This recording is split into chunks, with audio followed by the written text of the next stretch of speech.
"You're fired. It's just business." That's what my mom said while refusing to meet my eyes. My dad just sat there, arms crossed, avoiding looking guilty. The words felt unreal. Fired by my own parents. From the company I had helped build from the ground up. I've been working for them since I was 19, unpaid at first, then barely making minimum wage, doing everything from managing clients to fixing their ancient computer systems. When they started their small logistics business, I was the one cold calling leads, building the website, organizing spreadsheets, and running ads. I practically was their operations department. So when they called me into their office that Friday afternoon, I assumed it was about a new client, not a termination meeting. Nothing personal, Dad added, as if that made it better. It's been a tough year, and we can't afford to keep everyone. Everyone turned out to be me. They kept my younger brother Ryan, the one who spent more time vaping behind the warehouse than doing his job. He got a raise, actually. I remember laughing. It wasn't a funny kind of laugh, more like disbelief. So you're firing me to save money, but keeping Ryan, who loses invoices and nearly crashed the company truck last month. Mom's jaw tightened. Ryan has potential. You're too controlling. Clients complain you're difficult. I'd been difficult because I wanted things done right. AITA saved their biggest account from leaving by working 3 nights straight, while Ryan forgot to show up for shifts. I packed my stuff in silence. My dad gave me a weak pat on the back. My mom didn't even look up from her desk. That night, I sat in my car, staring at the glow of their office windows. They looked so small. My parents sitting in the company AITA helped build, pretending everything was fine. I promised myself one thing as I drove away. I wouldn't beg for my job back. AITA make something better. And one day they regret firing me. After I got fired, I crashed at my tiny, 1-bedroom apartment and spent the weekend staring at my laptop screen. I couldn't sleep. I couldn't even eat. I kept replaying their words in my head. It's just business. They had built that business from nothing. Yes. But I had made it grow.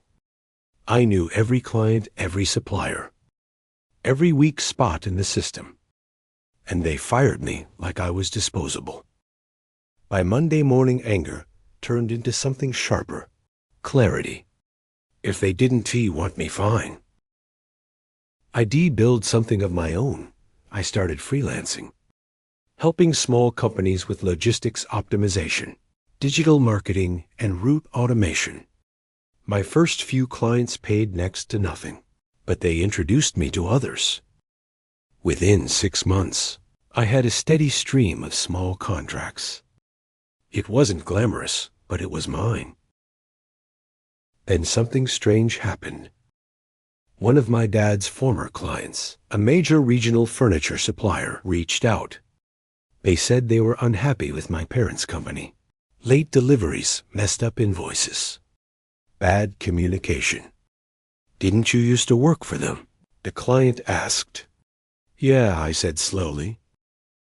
Why? Because you always kept things running. Ever since you left, it's been chaos. That call changed everything. I didn't poach anyone at first.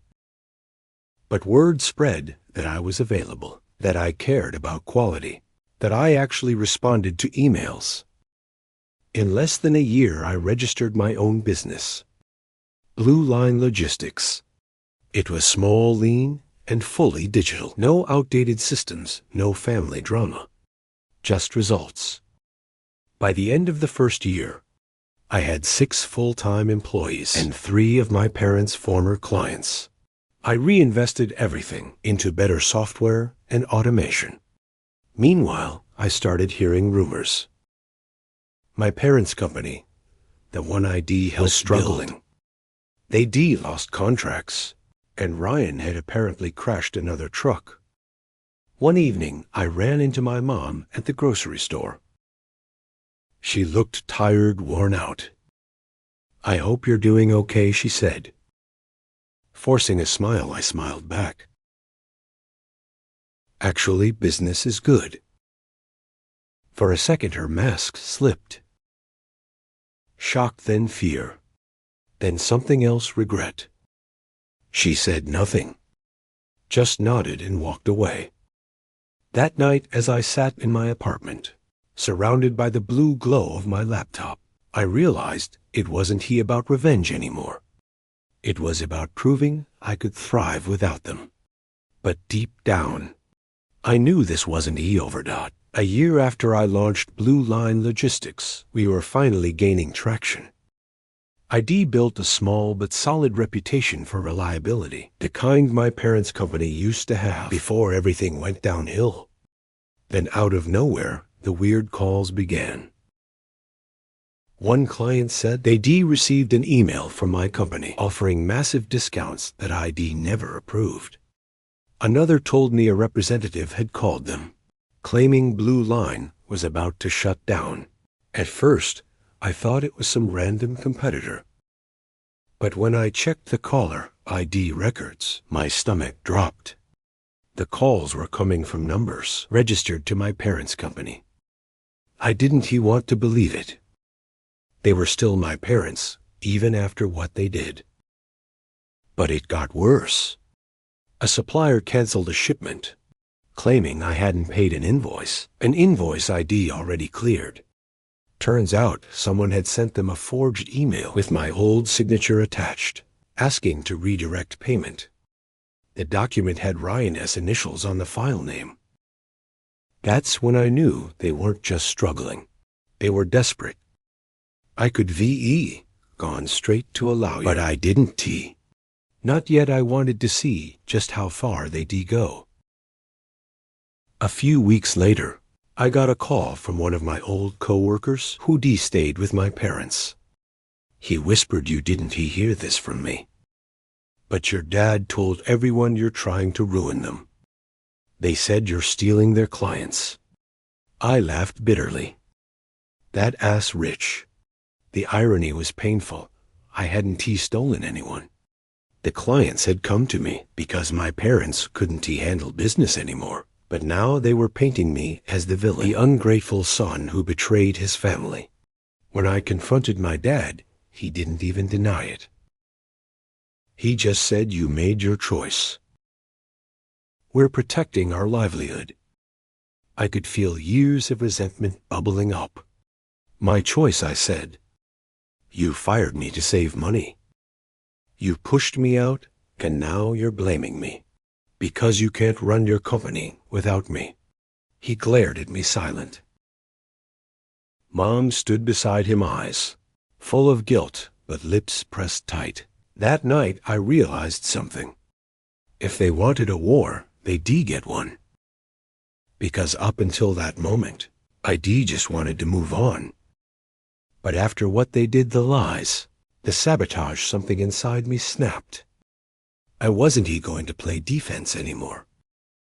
It was time to fight back. If my parents wanted to play dirty, I could play smarter.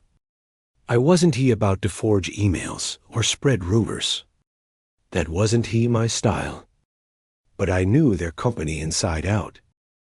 I knew their suppliers, their outdated systems, their weaknesses. I'd built half of them myself. So I started small. I introduced a subscription-based tracking system at Blue Line, something ID wanted to implement back when I worked for my parents. But Dad always said it was too expensive. My system was modern, transparent, and efficient. Clients loved it. Within weeks, 2 more of their longtime partners reached out to me just to explore options. Then I hired someone I never thought I would, Clara, my parents' former office manager. She'd quit 6 months earlier, fed up with Ryan's laziness and Mom's temper. Clara was sharp, detail obsessed, and she still had contacts inside their network. One night over takeout, Clara told me something that made my blood run cold. They're months behind on payments. She said quietly, suppliers are pulling out. Your dad is trying to patch things with loans. Loans.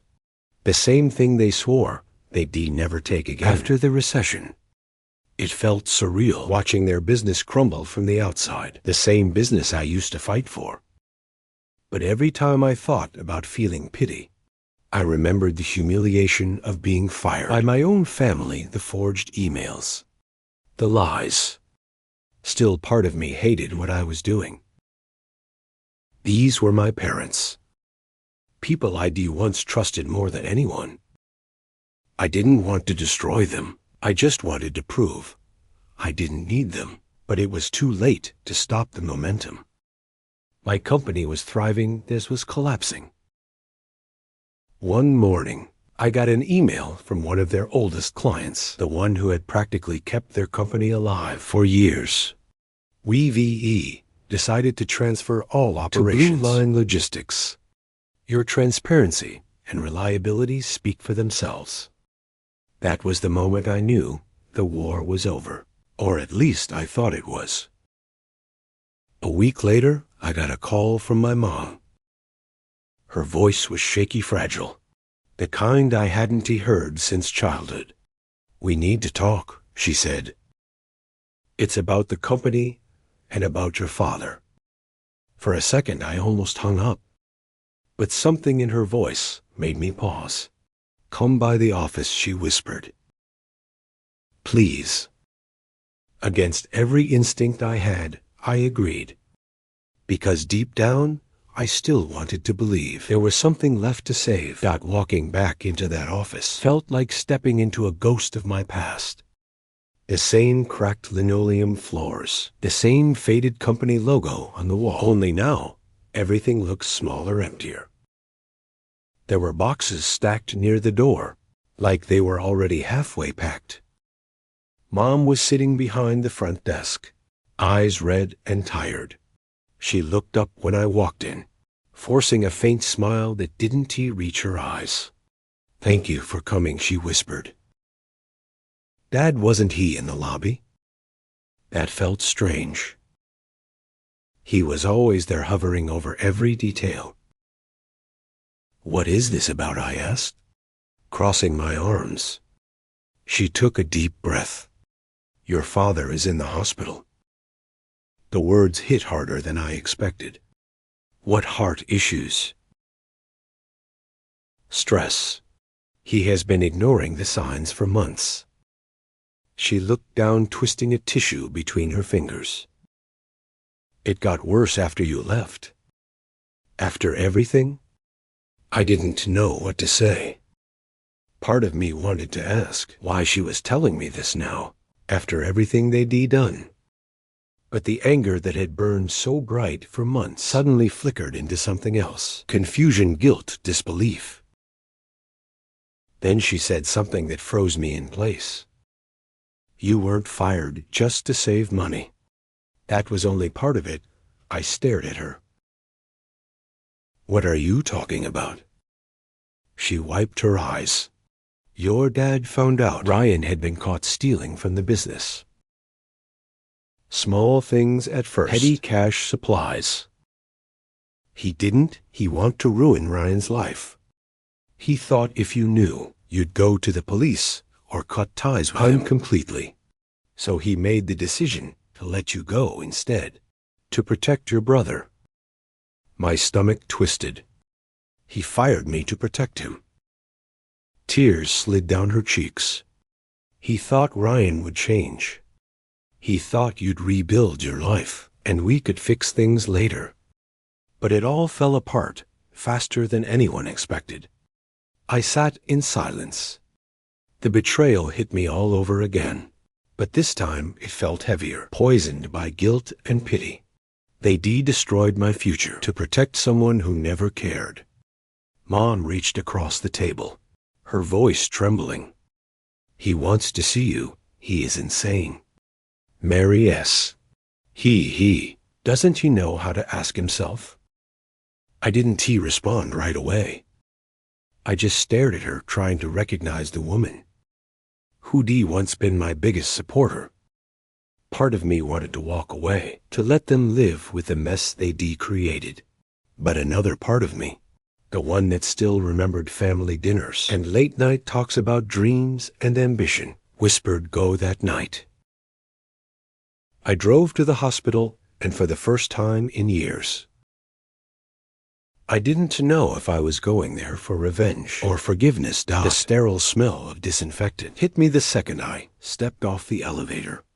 Hospitals always made me uneasy, too quiet, too still, like the air itself was holding its breath. Room 318.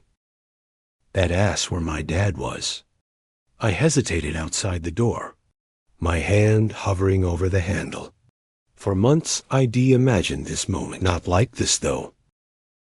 In my fantasies I was walking in as the successful son, untouchable, proving them wrong. Not as someone unsure whether to scream or break down. When I finally pushed the door open, he was there, smaller than I remembered. The man who used to bark orders across the warehouse now looked fragile. There were tubes, monitors, the constant rhythmic beeping that made every second feel louder. He looked up, and for a moment his eyes lit up. "You came," he whispered. I did. My voice was stiff. "Mom said you wanted to talk." He nodded weakly. "I owe you an explanation." I stayed standing. I wasn't ready to sit. "Not yet." He took a shaky breath. "I screwed up. You were right about everything. The business, the systems. Even Ryan, I just couldn't admit it. I was too proud." "That's one word for it," I muttered. He closed his eyes. "When I fired you, I thought I was protecting the family. I thought if I gave Ryan a chance, maybe he'd finally take responsibility. But he didn't, and I lost both of you. For the first time, I didn't see my father as the stubborn man who defied me. I saw someone broken, scared, ashamed, trapped by his own choices. I wanted to forgive him, I really did. But part of me couldn't forget what they'd done, how easily they'd thrown me away. "I built something good," I said finally. "A company that actually works without shortcuts. Without lies." He smiled faintly. "I know, I've heard." That surprised me. "Your mom has been tracking your success. She is proud of you. We both are. Even if it hurts to admit." Silence stretched between us, heavy but not hostile. Then he looked at me, voice trembling. "Blue line, it's what our company should been. If you'd ever consider helping your mother keep what is left, or merging even, it might save everything." I froze. "You're asking me to save the business that fired me?" He didn't deny it. He just looked at me with tired eyes that said more than words ever could. That night I drove home with a war raging inside me. Half of me wanted to let them fail, let the collapse they'd earned swallow them whole. The other half wanted to finally put an end to all of it. I didn't know it then, but that decision, whether to help them or let them drown, would change everything that came next. I didn't sleep that night. I sat at my desk, staring at my laptop, flipping between spreadsheets and empty coffee cups, thinking about what my dad had said. Merge. The word echoed in my mind like a dare. He wanted me, the son they fired, to come back and save their company, to put my name next to theirs again, to clean up their mistakes. Every logical part of me screamed no. They made their choice. They depicked Ryan, they delayed. They sabotaged me. Helping them now would feel like betraying myself, but logic has never been stronger than guilt. 2 days later, Mom called. Her voice sounded brittle. "Ryan's running the office, while your father's in recovery. Things are getting worse." Worse turned out to be an understatement. Clients were leaving faster than they could replace them. Trucks were being repossessed. Payroll was late. And Ryan, in a display of pure arrogance, had started drinking during work hours. When I walked into the office, he was sitting in Dad's chair, feet on the desk, scrolling through his phone. Well, look who finally decided to show up. He sneered. "Come to steal more clients." I clenched my jaw. "Came to see what's left of the business." He smirked. "Plenty if you keep your hands off it." I took a slow breath. "You're killing it, Ryan. Literally. You don't even know how to read half these invoices." He slammed his phone down. "You think you're better than me. Dad always liked you more. You were the golden boy, the tech genius, the fixer, the savior. Guess what? You're not the hero here. You're just the guy who walked away." I stepped closer, lowering my voice. "No, I was the guy who was pushed away." Big difference. The room fell silent. Then Mom came out from her office, tears in her eyes. "Enough," she whispered. "We can't do this again." I turned to her mom. "If I step in, things have to change. No more lies, no more favoritism. I run things my way or not at all." She looked between us, her two sons, standing on opposite sides of everything. She rebuilt and whispered, "Then do it. Please. Before it's too late."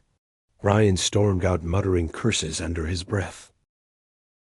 That was the moment I realized she wasn't exaggerating. It was too late. Their debts were piled high, contracts slipping away, and the bank had already sent warnings. Saving this company would take everything I'd built. At Blue Line money time, people. And the worst part, I wasn't even sure I wanted to save it. But as I stood there, watching my mom fight back tears, I made a decision. I'd take control. Not to help them, but to finally take back what was mine. That the next morning, I signed a temporary management contract. Mom called it a bridge agreement, but we both knew what it really was: a surrender. I was taking control of the company that once threw me away. Walking through the warehouse that first day felt strange. The same walls, same smell of diesel and coffee. But now I was in charge. The employees watched me with cautious curiosity. They remembered how I'd left. They'd seen the chaos since. I gathered everyone in the break room. "I'm not here to play favorites. I said I'm here to fix what's broken. If you're willing to work hard and stay honest, we'll rebuild this place together." A few nodded. Most just looked relieved. They were tired of late paychecks, bad leadership, empty promises. But Ryan, he didn't show up. For the next week, I worked 16-hour days clearing debt records, renegotiating supplier contracts, talking to clients who'd all but given up. Some recognized my name and agreed to stay because of me. Others laughed in disbelief that I was back at all. It was exhausting, but strangely satisfying. For the first time, the company was running efficiently again. Numbers started balancing. Trucks were back on the road, and a few small contracts even returned. Then on Thursday morning, everything crashed. I woke up to dozens of messages, clients canceling shipments, accusing us of double charging, promising legal action. My heart sank. I rushed to the office and checked the system. Someone had accessed the database overnight and changed invoice numbers, delivery dates, and routing information. Only one person had admin access besides me, Ryan. When I found him, he was leaning against his car, cigarette in hand, smirking. Payback SA bitch. He said, you think you can waltz in and take over. You're nothing without this family. I wanted to hit him. Instead, I just stared, my voice low and shaking. You just killed the only thing Dad has left. He shrugged. Not my problem. You stole it first. Mom came running out, panicked. She'd heard the shouting. When she realized what happened, she broke down sobbing in the parking lot. Ryan just walked away. That night, I sat alone in the dark office, staring at the flickering monitors, all the numbers, the chaos, the damage. I could fix the system. I could restore the files. But I couldn't fix what years of denial and favoritism had done to this family. When my phone rang, it was Dad calling from the hospital. His voice was weak but steady. Let it go, son. He whispered, it's not worth it anymore. But I wasn't ready to let go, not yet. Because this wasn't just about saving a company anymore. It was about finally ending the cycle that destroyed all of us. Not by the next morning, I made my choice. I wasn't going to let Ryan's recklessness destroy everything my parents and I had built. But I also wasn't going to just save their company out of pity. This had to end once and for all. I called Mom and Dad into the warehouse office. Dad wheezed slightly as he climbed the steps, hooked to his fore. Mom's hands trembled as she sat opposite me. I've made a decision, I said, keeping my voice steady. I'm taking over operations permanently. Not as a favor. Not to save you, to save what's left of the company. And protect the employees who actually care about their work. Mom opened her mouth to protest, but I raised a hand. No arguments. Ryan will no longer have access to anything. No accounts, no trucks, no authority. If he wants to be part of this business, he has to earn it otherwise. He's out. Dad looked down at the desk, silent. His pride, the same pride that led him to fire me, was tangled with fear and shame. He nodded slowly. You're really taking it over. Mom whispered, tears sliding down her face. Yes, I said. Because I have to, and because someone has to. For the next few weeks, I implemented sweeping changes. New security protocols, tighter accounting, stricter schedules, real accountability.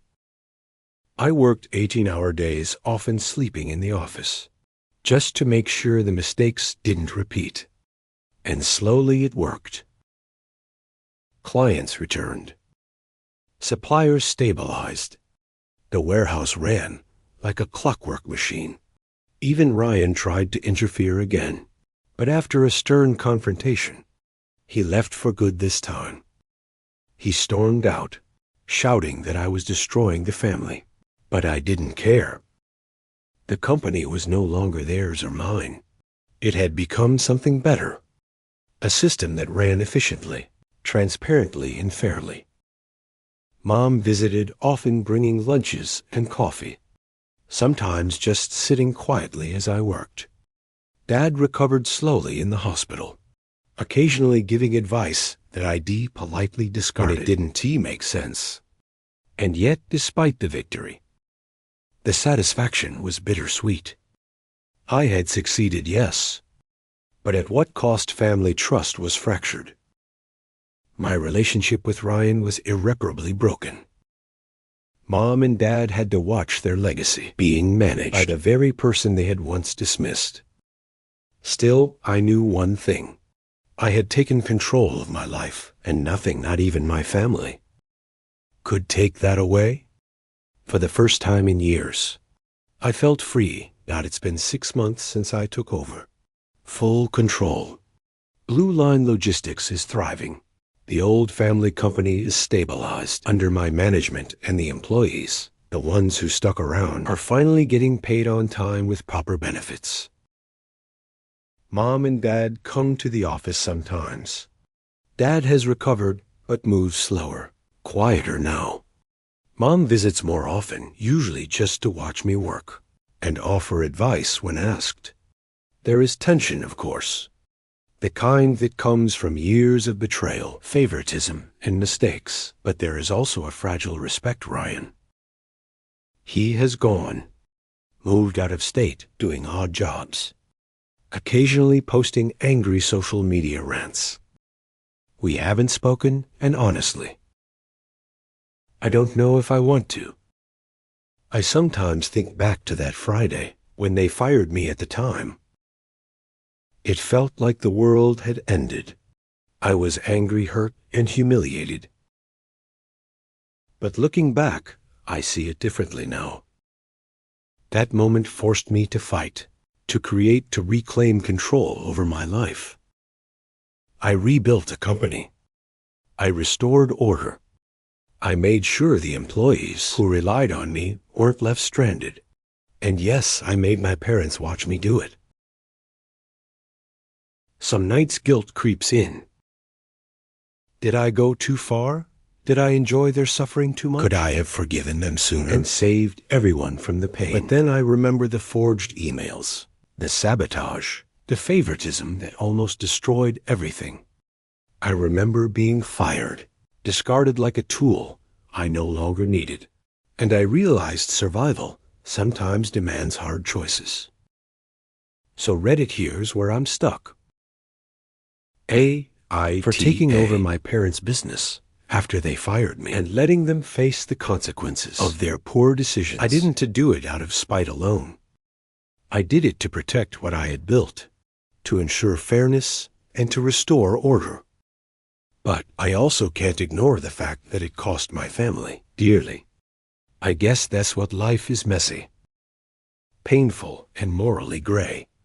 AITA.